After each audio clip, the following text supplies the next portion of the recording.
presidente. Bueno, como miembro informante del interbloque Juntos por el Cambio,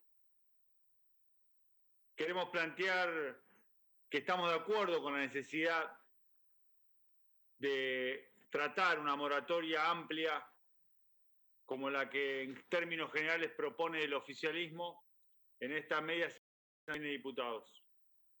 Estamos de acuerdo en las condiciones. Sería muy necio de nuestra parte no reconocer que estos más de 100 días de cuarentena tienen un impacto económico claro. Entre marzo y abril, 15.000 empresas dejaron de presentar balances, aumentó un 50% la deuda tributaria.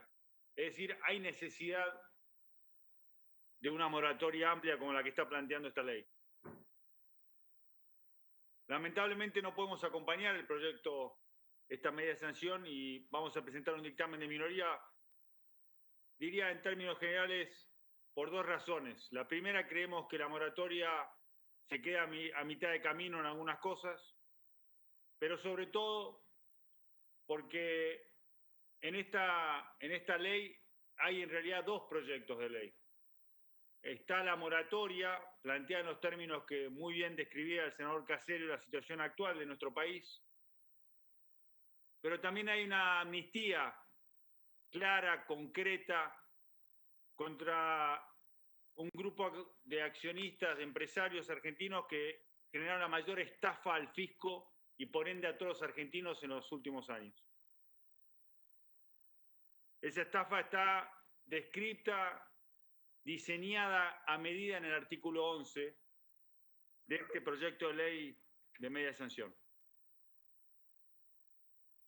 Antes de meterme en los detalles propios del proyecto, me gustaría plantear la necesidad de tratar dos proyectos de ley que creemos que complementan la parte buena de este proyecto de moratoria, que son el CD 21 del 20, que en la Cámara de Diputados fue votado junto a este proyecto, que es un aplazamiento de las deudas privadas, que obviamente a la par de las deudas fiscales que tienen todas las personas jurídicas y humanas de nuestro país por esta cuarentena, ayudarían a acompañar este proceso.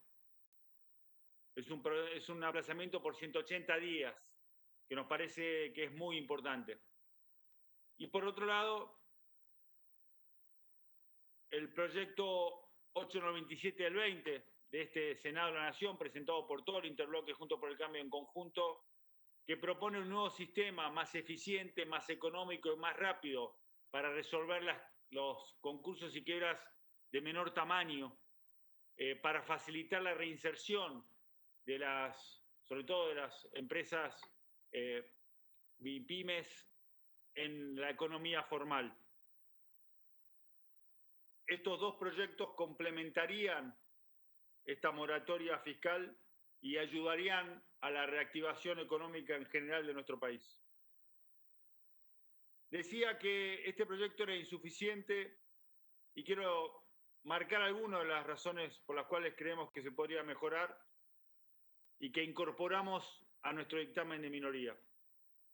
A partir de sugerencias de varios diputados de Juntos por el Cambio, se incluyó algo que debe ser parte para nosotros permanente de este tipo de proyectos de moratoria, que es el premio al buen cumplidor. Pero creemos que se queda a mitad de camino y que es parcial, y por eso en nuestro proyecto incrementamos ese premio. No pone un tope a los honorarios y costas. Nos parece que, dada la situación, es algo que se podía haber requerido e incluido. No incorpora las deudas por aportes y contribuciones. En nuestro proyecto ampliamos los plazos de pago hasta el 2021. Entendemos, dado que la cuarentena se sigue extendiendo, que tenemos que tomar en consideración que la reactivación puede ser un poco más lenta que lo que propone inicialmente este proyecto, que fue escrito antes de las ampliaciones de la última. Salió muy bien, diputado, yo sí. porque me ha dicho... Por favor, los y micrófonos, por porque favor. Los micrófonos, senadora Tono Mirkin. tucumano la Senadora interrupción. Mirkin, por favor. La colega Mirkin, no hay problema. Tenemos un tema también con las entidades sin fines de lucro, que son tratadas de la misma manera que las empresas, y creemos que se podía haber dado un mayor plazo, presidente. Usted que ha sido gobernador sabe la importancia de los clubes, de las asociaciones civiles y obviamente también las restricciones que han tenido también por esta cuarentena y la dificultad que van a tener en recuperar un flujo de fondos, con lo cual creo que se podría haber tomado en consideración particularmente ese tema. Pero vamos al artículo 11 en particular. Perdón, una cosa más. El proyecto tiene un problema que marcaron nuestros diputados y que queremos dejar sentado, que es una discriminación que entendemos ideológica, no entendemos otra razón, entre pequeñas y grandes empresas, que además realmente va a generar un problema legal, porque la igualdad ante la ley prima en la Argentina y generar una ley que desiguala frente a la ley deja un hueco que realmente nos preocupa. Lo marcamos en diputados, lo queremos marcar aquí también. No lo entendemos. Lo mismo pasa con otras leyes, ¿no? Se discrimina al que crece. Y nosotros deberíamos decir que todas las empresas se conviertan de un emprendimiento pequeño en una pyme y de una pyme en una gran empresa.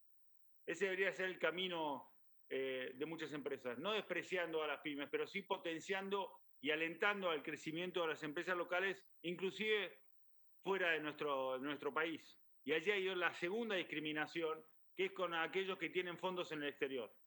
Dos discriminaciones que realmente no entendemos por un lado y además generan un problema legal que va a tener consecuencias en los tribunales.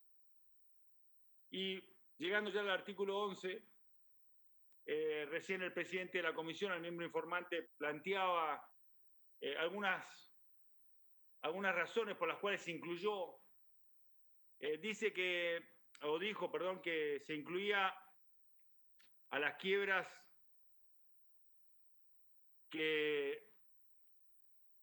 para las cuales se haya dispuesto la continuidad de la explotación. Pero en realidad también incluye aquellas que no tengan aprobada esa continuidad, si cumplen ciertas condiciones. Ahí vamos empezando a cortar el traje a medida del que hablaba al principio, presidente. Habla de los problemas que trajo el gobierno anterior al que pertenecí, y suponiendo que eso fuera cierto, no explica por qué va a estar incluida en esta ley alguien que dejó de pagarle al fisco en el 2013, en el 2014, no en el 2016. La deuda de 8.000 millones de pesos, 8.000 millones de pesos de 2013-2014 que tiene el Grupo Oil Combustibles, su accionista principal Cristóbal López, 8.000 millones de pesos que hoy tranquilamente a valor actual se duplican, se la estamos perdonando. En vez de pagarla como la podrían pagar con los recursos que tienen hoy embargados los accionistas, y pagarle a los argentinos la plata que le pagamos cada vez que cargamos un litro de nafta, esos 16.000, 17.000 millones de pesos, son lo que le estamos sacando a las universidades. Esa es la prioridad. Esa es la prioridad. Fui ministro de Educación. No es verdad lo que se dijo que se financió a las universidades en el gobierno anterior. El ratio de inversión en universidades contra solicitud de presupuesto del SIN fue el más alto de los años recientes. Son números. Lamentablemente, como decía muy bien siempre el senador Mayán cuando hablaba de la deuda, son números. Son números. No financiamos a las universidades. Y como decía bien el senador Lustó en la intervención anterior, muchos rectores que solicitaban cosas al gobierno anterior ahora aceptan lo que antes no aceptaban, que es que ajustemos el presupuesto universitario. pero no ajustamos la deuda de Cristóbal López. No podemos acompañar este proyecto, presidente. No lo vamos a hacer. Y creemos que una defraudación de este tamaño merece todo el peso de la ley. Porque además el dinero fue utilizado para comprar medios de comunicación. No es que no lo tenía, lo usó para otra cosa. Nos sacó la plata a los que cargamos nafta y lo usó para otra cosa. Y ahora le queremos perdonar la deuda. ¿No nos parece que sea el camino, presidente? Los argentinos tenemos que trabajar juntos, unidos y solidariamente. Tenemos que comprender la realidad que estamos viviendo. Y esa realidad demanda de terminar con los favoritismos y los privilegios. Lo dijimos con claridad cuando tratamos el tema de jubilaciones. Esta semana también se conoció las jubilaciones de algunos jueces, de 800 a 1.200.000 pesos por mes de jubilación. No podemos seguir ese camino. Basta de privilegios. Y dar con este traje a medida del artículo 11 y el 13 a un delincuente que le robó a los argentinos un traje a medida para que se salve, no es el camino que tenemos que recorrer para recuperar nuestra economía, pero sobre todo para recuperar la dignidad. Muchas gracias, presidente. Gracias, señor senador. Tiene la palabra el senador Alfredo De Angelis.